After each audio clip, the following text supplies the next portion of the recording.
Football is one of the most popular sports in the country, or as the Americans love to call it, soccer. Obviously, hundreds of millions follow it worldwide. Billions, in fact, follow the sport worldwide. And particularly in this country, you do not know many people who don't follow it. I mean, it's crazy to think about it. But one thing I'm wanting to talk about football, right, is going to be more in depth about it because, especially in the Premier League, they get paid such a ridiculous amount of money. Why is this, you may ask?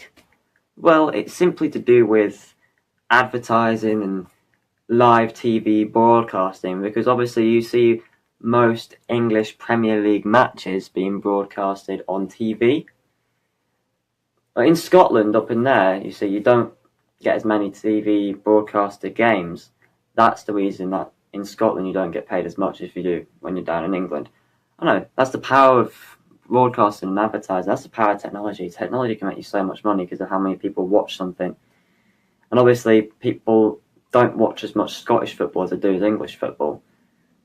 If you come to think about it, there's about 60 million people. Isn't it? Yeah, about 60 million people live in England, and there's about only 5 million that live in Scotland. That's 12 times as many people that live in England that live in Scotland. That's crazy. That's why the English get paid about 12 times as much money, even more. The biggest players get paid, on average wages for Premier League footballers, you're getting paid about £150,000 a week if you're like someone who's, Mohamed Salah. I don't even know how much he's getting a week, something like that. Ridiculous. That's more than anyone's yearly salary in just a week, just from playing football. And obviously I followed it for so long, and since 2017 I've been playing it too. I play every Saturday, play matches every month, and that's my biggest dream. That would be the dream, being a professional footballer. You have to work for it though. There's nothing you can really, if you don't get scouted, there's nothing you can do. Once you get scouted, that's big. Then it's when the best teams coming for you. You just keep rising up the football pyramid.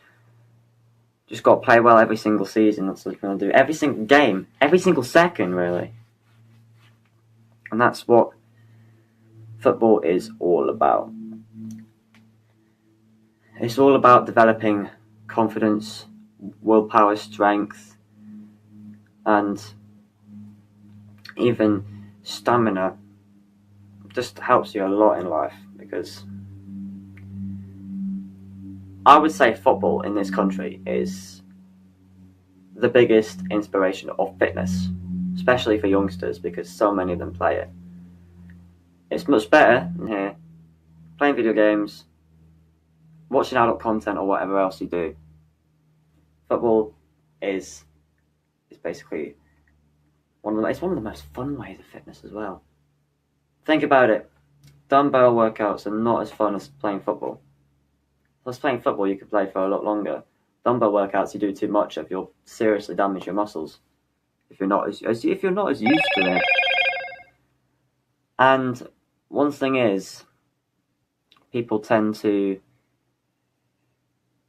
understand is that it's just overall good. I don't really know what else I'm going to say now. Obviously, I've followed Liverpool for almost 8 years. Scotland national team. Me being Scottish, because most of my family's from there. I've not got too much family from England. Even though I was born in England, still Scotland through and through. And what's even crazier is because I had a mate in 2017 who went to my primary school who did support Liverpool. My dad bought me a Man United shirt, and bizarrely, I decided instead, no, I'm not supporting Man United, I'm a Liverpool supporter. Yes, you heard that correctly. My dad bought me a Manchester United shirt, and I decided to support Liverpool instead because of my mate. And I'll be honest, he wasn't really best mate, but, I've got real ones now. more on fake friends later. I absolutely loved playing it since. I remember 2017. I used to play it, and when I didn't score in a match, I would get overly upset. I've got autism myself, and it tends to be when something doesn't go my way or things take too long. That's when I start to get stressed and annoyed and angry sometimes as well. I don't like it when people talk for too long and I can't say anything.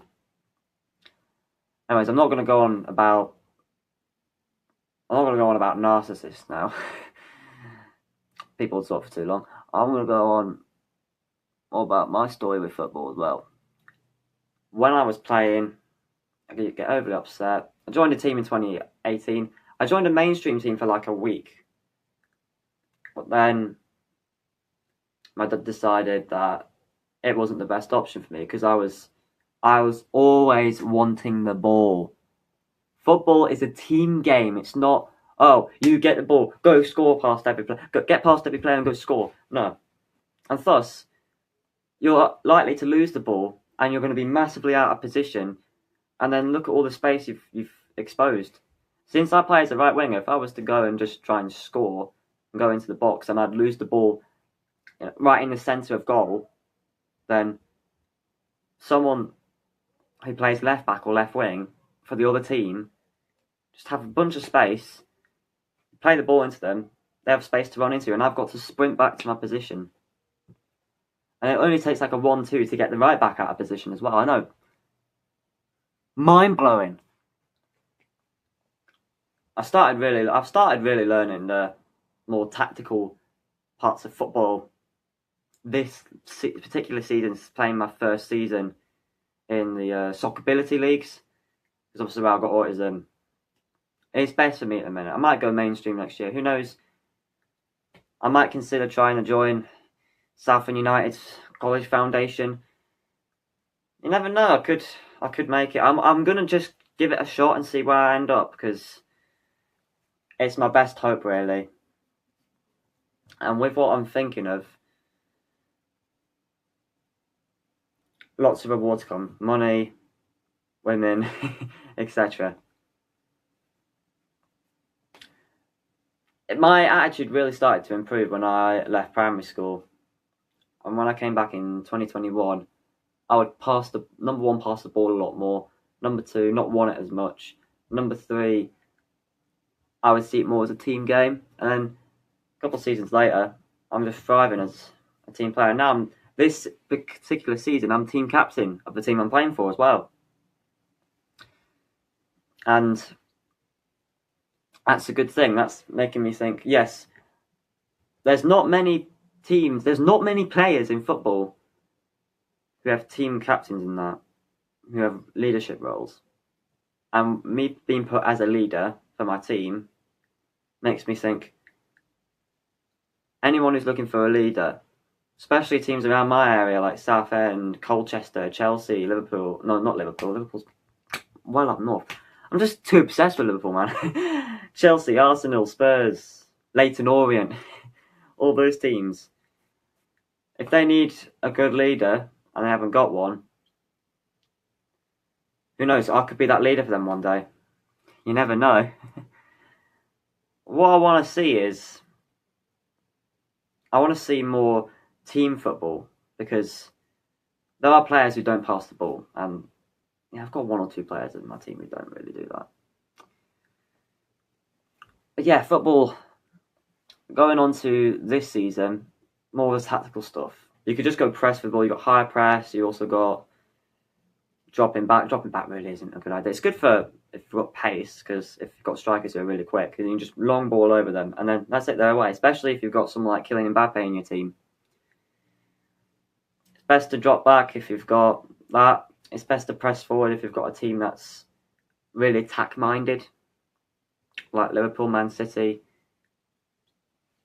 Also good to do quick passing. Barcelona, tiki-taka football, as they used to play quick 1-2s, move into different positions, just confuse teams. That's how they'd score their goals. And it's crazy when you think about it, because the amount of times Man City, Barcelona, Real Madrid even scored their goals, it's because they play as a team. It's because it's not a solo. It's because it's not a solo game, football. No, that's what people have got to understand. Yeah, it's really, ideally, it's really good for developing stamina, confidence, strength. In the future, if you become a top athlete and become a top footballer, makes you a huge amount of money, especially if you play in England. You might have a team from a different country go and get you, so you could move to a different country. That would be great, wouldn't it? Move somewhere like Italy, Spain, France, Portugal, even Norway. Or you go to, and you get a lot of attention as well. You become really famous from it, especially if you're English, because Premier League footballers, there's not many people who don't know Premier League footballers, right? So that's the great thing with them. So, I know it's ridiculous the amount of money they get paid. Don't get me wrong. I think that's ridiculous. They should cut it down a little bit more at least, because there's other people working in different jobs who don't get paid as much money as they do. It's crazy. You make a crazy living out of football, and it's so much fun as well. But it is the only one problem is it is so difficult to get right up there at the top level, because barely anyone. There's too many people who want to make it, and there's barely anyone that does. Only like 1,000 out of 100 million make it. I'm trying to think. That's about 0.01% of the English population who actually become a Premier League footballer. And funnily enough, not even people. There's a lot of people who aren't even English who make it as well. That makes it even harder to think when you think about it. People come from foreign countries and play in England. People leave England and go to play in foreign countries. But if you think you can't make it,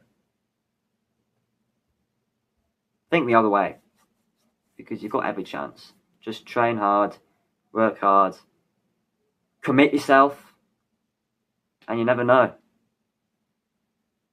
You might be playing for Arsenal one day, or Liverpool, or even Southend, or Celtic, or Rangers, someone like that. Someone big, someone famous, someone who's supported by a lot of people. You might get a bit of disrespect if you don't play well in a certain game. You might get a lot of hate. If you get that as a professional footballer, you just got to ignore it and move on, because we will beat hate. Football's a great game, and I will continue on for a long time. Stay safe, everyone.